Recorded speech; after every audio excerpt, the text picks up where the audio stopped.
নীরব নিস্তব্ধ রজনী। রাতে শুয়ে আছেন জাতির পিতা হযরত ইব্রাহিম আলাইহিসসালাম। এমনই সময় তিনি স্বপ্নে দেখলেন কে যেন তাকে বলছেন, হে ইব্রাহিম, তুমি কুরবানি করো। ইব্রাহিম আলাইহিসসালাম এই স্বপ্ন দেখে জেগে উঠলেন। পরের দিন সকালে তিনি 100 উট আল্লাহর রাস্তায় কোরবানি করে দিলেন। পরের দিন আবারও তিনি শুয়ে রয়েছেন।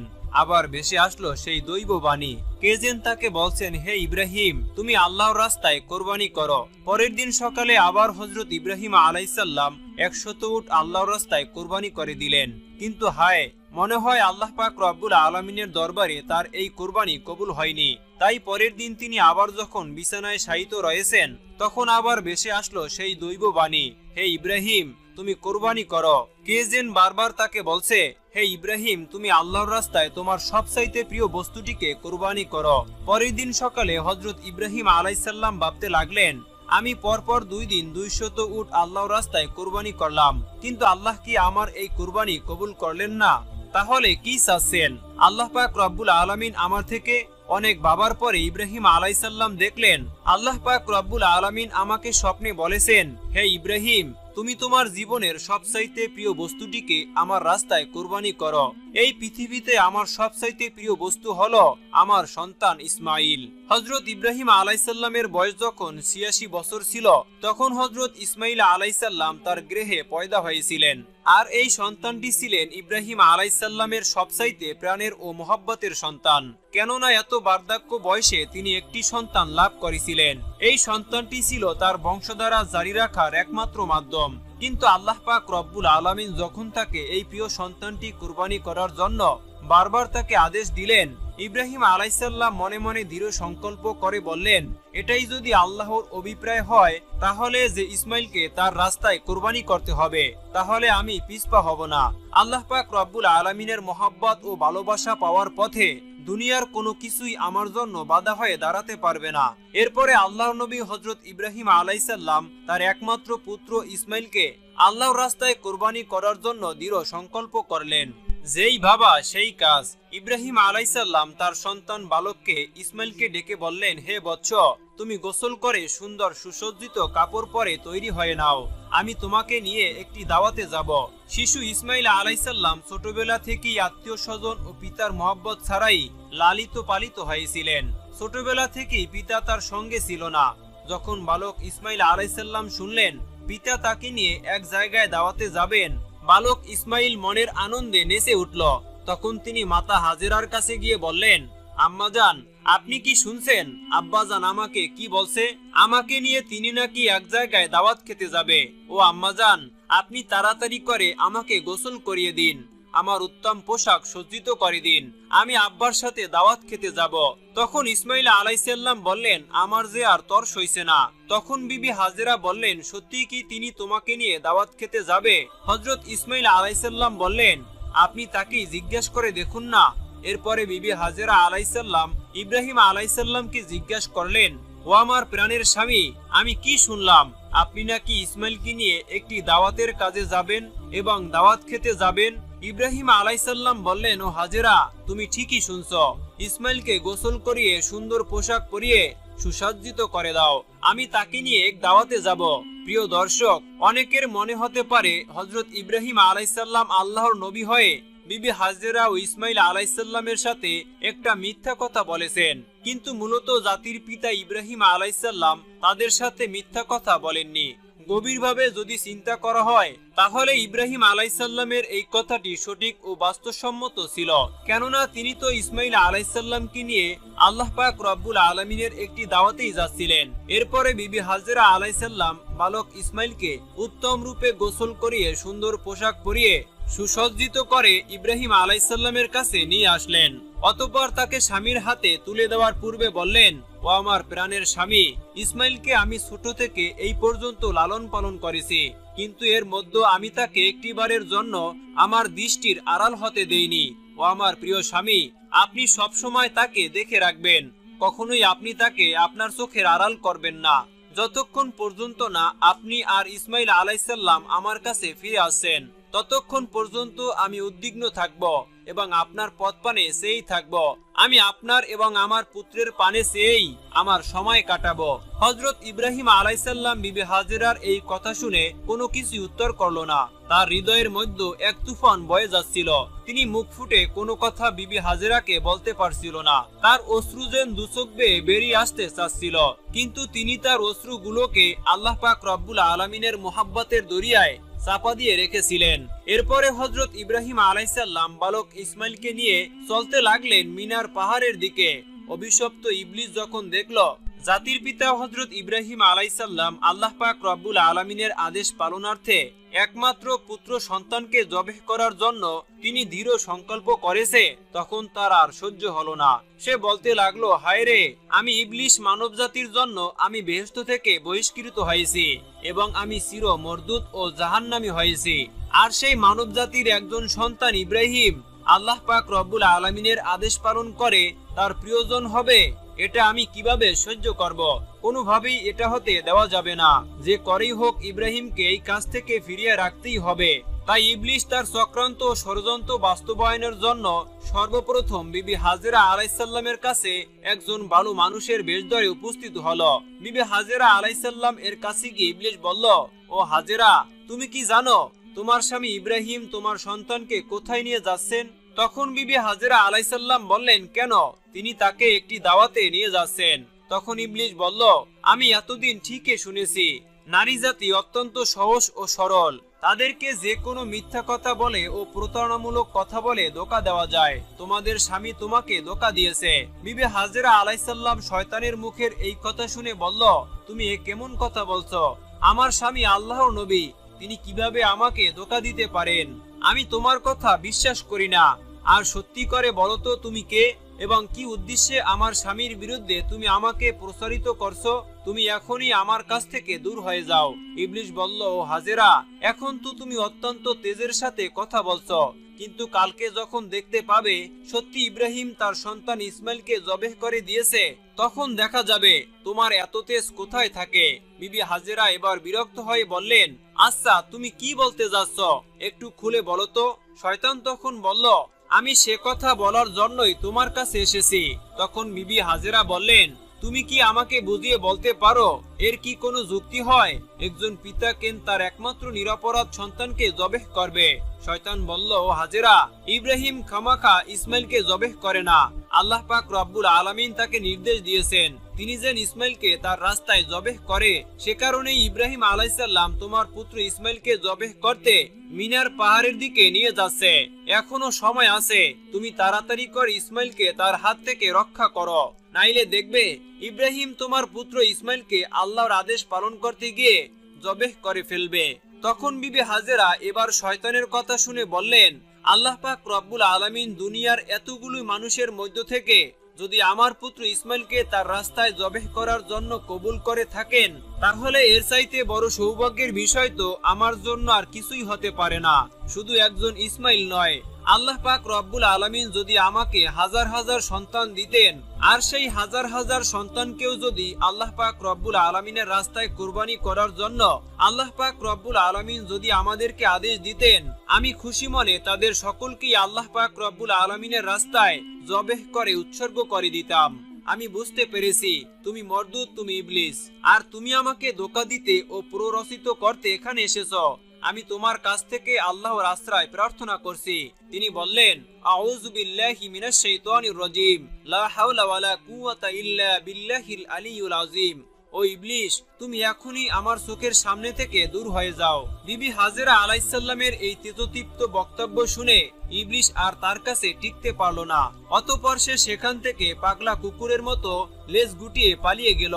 ইবলিস যখন দেখল বিবি হাজেরাকে ধোঁকা দিয়ে কোনো রকমই কাজ করা যাচ্ছে না, তখন সে চিন্তা করতে লাগলো, যাই বালক ইসমাইলকে গিয়ে এবার ধরি। হযরত ইসমাইল আলাইহিসসালাম হযরত ইব্রাহিম আলাইহিসসালামের পিছনে পিছনে চলতেছিলেন এবং তিনি কিছুটা তার পিছনেই ছিলেন। ইবলিস তখন ইসমাইল আলাইহিসসালামকে হাতের ইশারায় ডেকে ইব্রাহিম আলাইহিসসালাম থেকে আরো দূরত্বে নিয়ে গেল। এরপর সে ইসমাইল আলাইহিসসালামকে বলল, ও ইসমাইল, তুমি কি জানো তোমার পিতা তোমাকে কোথায় নিয়ে যাচ্ছে? ইসমাইল আলাইহিসসালাম বললেন, কেন, দাওয়াত খেতে নিয়ে যাচ্ছে। তখন ইবলিশ বলল, ওহে বালক, তুমি তো অত্যন্ত কচি ও ছোট, তোমার মন সাদাসিধে ও ভোলাভালা, তাই তোমার পিতা তোমাকে দাওয়াত খাওয়ার কথা বলে ধোঁকা দিয়েছে। তখন ইসমাইল আলাইহিসসালাম বললেন, তুমি এ কেমন কথা বলছো? কেন আমার পিতা আমাকে ধোঁকা দিবে? আমি তার একমাত্র সন্তান, আর এতদিন পরে তিনি আমার সাথে দেখা করতে এসেছেন। ধোঁকা দেওয়ার উদ্দেশ্য কি হতে পারে? তখন ইবলিশ বলল, ও ইসমাইল, তুমি জেনে রাখো, তোমার পিতা তোমাকে দাওয়াত খাওয়ার কথা বলে ধোঁকা দিয়ে জবেহ করার জন্য নিয়ে যাচ্ছে। মিনার পাহাড়ে গিয়ে তিনি তোমাকে জবেহ করে দিবেন। তখন ইসমাইল আলাইহিসসালাম বললেন, এটার কি কোনো যুক্তি হতে পারে যে কোনো পিতা তার একমাত্র সন্তানকে বিনা কারণে জবাহ করে দিবেন? ইবলিশ তখন বললেন, ও ইসমাইল, তোমার পিতা বিনা কারণে তোমাকে জবেহ করবে না। আল্লাহ পাক রব্বুল আলামিন তাকে নির্দেশ দিয়েছেন তিনি যেন তোমাকে তার রাস্তায় কোরবানি করেন, আর আল্লাহর নির্দেশ পালন করার জন্যই তোমার পিতা তোমাকে মিনার পাহাড়ে জবেহ করার জন্য নিয়ে যাচ্ছেন।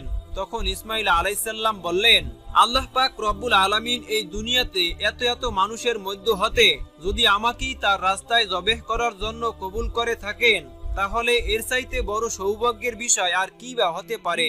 আমি বুঝতে পেরেছি তুমি হলে ইবলিশ। ও ইবলিশ, তুমি জেনে রাখো, আল্লাহ পাক রব্বুল আলামিন যদি আমাকে লক্ষ কোটি জীবন দিতেন, আর সেই লক্ষ কোটি জীবনকেও আল্লাহ পাক রব্বুল আলামিন যদি তার রাস্তায় কোরবানি করার জন্য কবুল করতেন, তাহলে আমি প্রতিবারই আল্লাহ পাক রব্বুল আলামিনের রাস্তায় কোরবানি হওয়ার জন্য প্রস্তুত থাকতাম।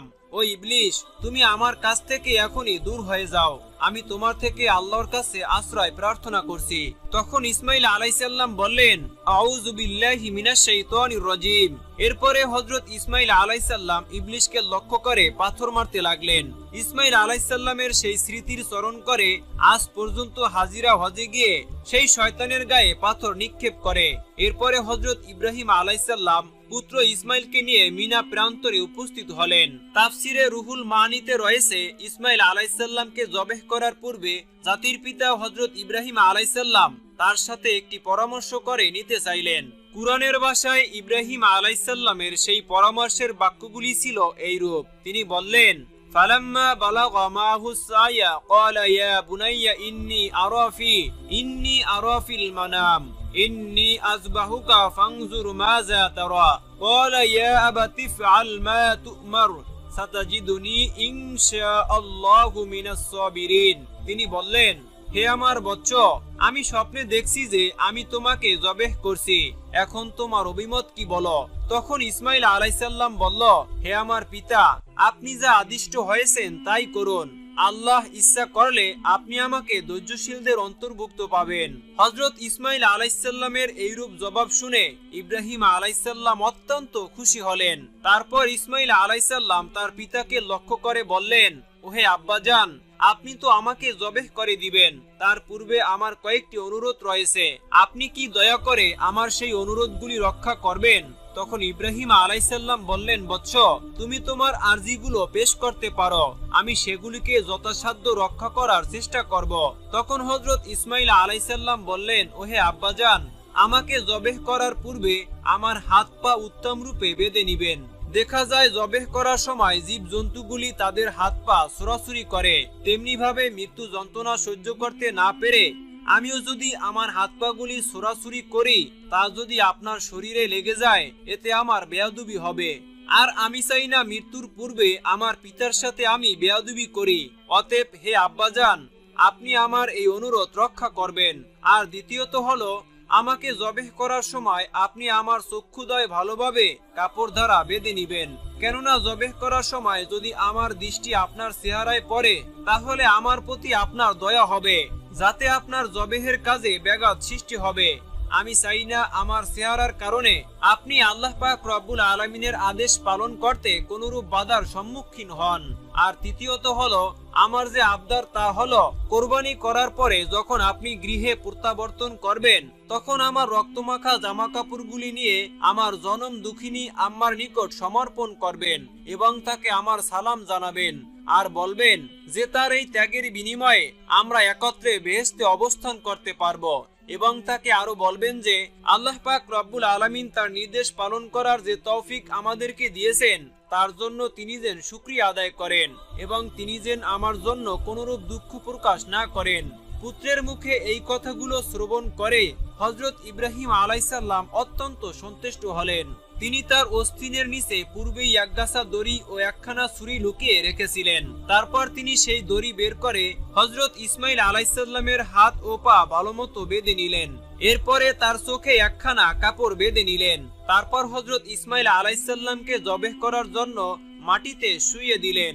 জাতির পিতা হযরত ইব্রাহিম আলাইহিসসালাম তার হাতে ছুরি নিয়ে প্রস্তুত রয়েছেন। তিনি জবেহ করবেন তার একমাত্র সন্তান ইসমাইলকে। তিনি এর মাধ্যমে চাচ্ছেন আল্লাহর আদেশ পালন করতে। তিনি সংকল্প করেছেন যে আল্লাহর আদেশ পালন করতে তাকে পৃথিবীর কোনো শক্তি বাধা দিতে পারবেই না। পিতা তার পুত্রের গলায় ছুরি চালিয়ে দিবেন আল্লাহর প্রেম ও মহব্বতে মাতোয়ারা হয়ে। এই দৃশ্য দেখে আসমান ও জমিনের ফেরেশতারা প্রকম্পিত হয়ে যাচ্ছে। তারা আল্লাহর তাসবিহ ও পবিত্রতা ঘোষণা করে যাচ্ছে। এরপরে হযরত ইব্রাহিম আলাইহিসসালাম পুত্র ইসমাইলের গলায় ছুরি চালাতে যাবেন। এমন সময় আল্লাহ পাক রব্বুল আলামিন ছুরিকে নির্দেশ দিলেন, হে ছুরি, খবরদার, তুই ইসমাইলের গলার একটি পশমও কাটবি না। তুই যদি ইসমাইলের গলার একটি পশমও কাটিস তাহলে তোর জন্য আমি জাহান্নামের আগুনকে অবধারিত করে দিব। তারপর হযরত ইব্রাহিম আলাইহিসসালাম বিসমিল্লাহ বলে পুত্র ইসমাইলের গলায় ছুরি চালিয়ে দিলেন। কিন্তু ছুরি তো পূর্বেই আল্লাহর নির্দেশ পেয়েছে। সে আল্লাহর ভয়ে ভীত হয়ে ইসমাইল আলাইহিসসালামের গলায় একটি পশমও কাটলো না। ইব্রাহিম আলাইহিসসালাম বারবার ইসমাইল আলাইহিসসালামের গলায় ছুরি চালাচ্ছেন, কিন্তু কোন রূপেই তিনি তার গলা কাটতে সক্ষম হচ্ছিল না। তখন হযরত ইসমাইল আলাইহিসসালাম তার পিতাকে বললেন, আব্বাজান, আপনি সম্ভবত আমার স্নেহের প্রভাবে প্রভাবিত হয়ে জোরে ছুরি চালাতে সক্ষম হচ্ছেন না। ও আব্বাজান, আপনি আপনার গায়ের সমস্ত শক্তি দিয়ে ছুরি সঞ্চালন করুন। আমরা যদি আল্লাহ পাক রব্বুল আলামিনের আদেশ পালনে ব্যর্থ হই তাহলে আমাদের দুজনকেই জবাবদিহি করতে হবে। ইসমাইল আলাইহিসসালামের এই কথা শুনে পুনরায় হযরত ইব্রাহিম আলাইহিসসালাম তার গায়ের সমস্ত শক্তি দিয়ে ইসমাইলের গলায় ছুরি চালাতে লাগলেন। কিন্তু তারপরেও ছুরি হযরত ইসমাইল আলাইহিসসালামের একটি পশমও কাটতে পারল না। অনেকক্ষণ ধরে এভাবে ছুরি চালানোর পরেও হযরত ইব্রাহিম আলাইহিসসালাম একেবারে বিরক্ত হয়ে গেলেন। তারপর তিনি সজোরে ছুরিটিকে একদিকে নিক্ষেপ করলেন, আর সেই ছুরি গিয়ে লাগলো একটি পাথরের গায়ে। সঙ্গে সঙ্গে পাথরটি দ্বিখণ্ডিত হয়ে গেল। ইব্রাহিম আলাইহিসসালাম চক্ষু খুলে দেখলেন ছুরির আঘাতে পাথর দ্বিখণ্ডিত হয়ে গেছে। অতঃপর তিনি আবার ছুরিটিকে হাতে নিলেন। এরপর আল্লাহর নামে পুনরায় তিনি হযরত ইসমাইল আলাইহিসসালামের গলায় ছুরি চালাতে যাবেন। এমন সময় আল্লাহ পাক রব্বুল আলামিন হযরত জিবরাইল আলাইহিসসালামকে হুকুম দিলেন, ওহে জিবরাইল, তুমি বেহেশত থেকে একটি দুম্বা নিয়ে যাও আর ইসমাইলকে সরিয়ে তার জায়গায় বেহেশতি দুম্বাটি রেখে দাও। হযরত জিবরাইল আলাইহিসসালাম চোখের পলকে বেহেশত থেকে একটি দুম্বা নিয়ে তিনি চলে আসলেন। প্রিয় দর্শক, এখানে একটি কথা বলে রাখা ভালো, এই দুম্বাটি ছিল হযরত আদম আলাইহিসসালামের নেক সন্তান হাবিলের কোরবানিকৃত দুম্বা, যেটি আল্লাহ পাক রব্বুল আলামিন এতদিন বেহেশতে সংরক্ষণ করে রেখেছিলেন। তারপর হযরত জিবরাইল আলাইহিসসালাম ইসমাইল আলাইহিসসালামকে সরিয়ে ইব্রাহিম আলাইহিসসালামের ছুরির নিচে সেই বেহেশতি দুম্বাটি রেখে দিল। আর ওদিকে হযরত ইব্রাহিম আলাইহিসসালাম ছুরি চালিয়ে দিলেন। সাথে সাথে বেহেশতি দুম্বাটি কোরবানি হয়ে গেল। কিন্তু হযরত ইব্রাহিম আলাইহিসসালাম মনে করলেন তার পুত্র ইসমাইলকে তিনি কোরবানি করে দিয়েছেন। কোরবানি সম্পন্ন হওয়ার সাথে সাথে হযরত ইব্রাহিম আলাইহিসসালাম বললেন, আলহামদুলিল্লাহ, আলহামদুলিল্লাহ। তারপর তিনি তার চক্ষু খুলে দেখলেন ইসমাইল তো তার পাশে দাঁড়িয়ে রয়েছে। কুরবানি হয়ে গেছে একটি বেহেশতি দুম্বা। এই দৃশ্য দেখে হযরত ইব্রাহিম আলাইহিসসালাম আল্লাহর ফেরেশতা জিবরাইল আলাইহিসসালামকে জিজ্ঞাসা করলেন, হে ভাই জিবরাইল, আল্লাহ পাক রব্বুল আলামিন কি তবে আমার কোরবানি কবুল করেননি? কেন আমি আমার পুত্র ইসমাইলকে কোরবানি করতে সক্ষম হলাম না? হযরত জিবরাইল আলাইহিসসালাম বললেন, হে ইব্রাহিম, আল্লাহ তাআলা আপনার প্রতি সন্তুষ্ট হয়েছেন। আপনি তার নির্দেশ পালন করতে গিয়ে স্বীয় পুত্রকে কোরবানি করতে উদ্যত হয়েছিলেন এবং আপনার পুত্র যেভাবে আল্লাহর নির্দেশ মান্য করে স্বীয় প্রাণ তার রূহে উৎসর্গ করতে প্রস্তুত হয়েছিলেন, তাতেই আল্লাহ পাক রব্বুল আলামিন আপনাদের পিতা ও পুত্রের উভয়ের উপরে অত্যন্ত সন্তুষ্ট হয়েছেন। তিনি আপনাদের উভয়কে পরীক্ষা করেছিলেন এবং আপনারা সেই পরীক্ষায় উত্তীর্ণ হয়েছেন। তাই আল্লাহ পাক রব্বুল আলামিন আপনার উপর সন্তুষ্ট হয়ে বেহেশত থেকে একটি দুম্বা প্রেরণ করেছেন, আর সেই দুম্বাটিকেই আপনি কোরবানি করেছেন। হযরত জিবরাইল আলাইহিসসালামের মুখ থেকে এই কথা শ্রবণ করার পরে হযরত ইব্রাহিম আলাইহিসসালাম পুনরায় আল্লাহ পাক রব্বুল আলামিনের শুকরিয়া আদায় করলেন। আল্লাহ পাক রব্বুল আলামিন হযরত ইসমাঈল আলাইহিসসালামকে কোরবানি দেওয়ার সর্বশেষ পরিস্থিতির উপরে আলোকপাত করে আল কুরআনে উল্লেখ করেছেন, ফালাম্মা আসলামা ওয়া তাল্লাহু লিল জাবিন ওয়া নাদাইনাহু আইয়া ইব্রাহিম قد صدقت الرؤيا إنا كذلك نجزي المحسنين إن هذا لهو البلاء المبين وفديناه بذبح عظيم।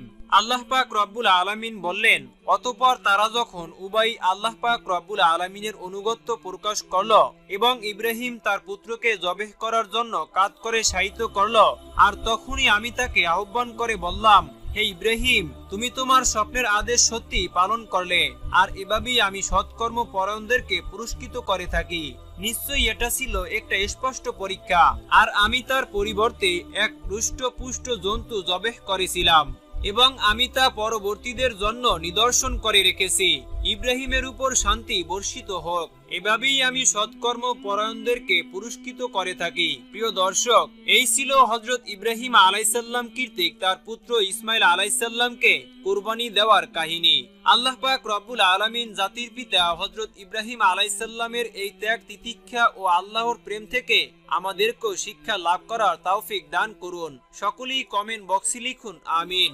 এরকম নিত্য নতুন ইসলামিক ঘটনা পেতে অবশ্যই আমাদের এই চ্যানেলটি সাবস্ক্রাইব করে পাশে থাকবেন। তো দেখা হচ্ছে পরবর্তী ভিডিওতে। সে পর্যন্ত আল্লাহ পাক রব্বুল আলামিন আপনাদের সকলকে ভালো রাখুন, সুস্থ থাকুন। আল্লাহ হাফেজ।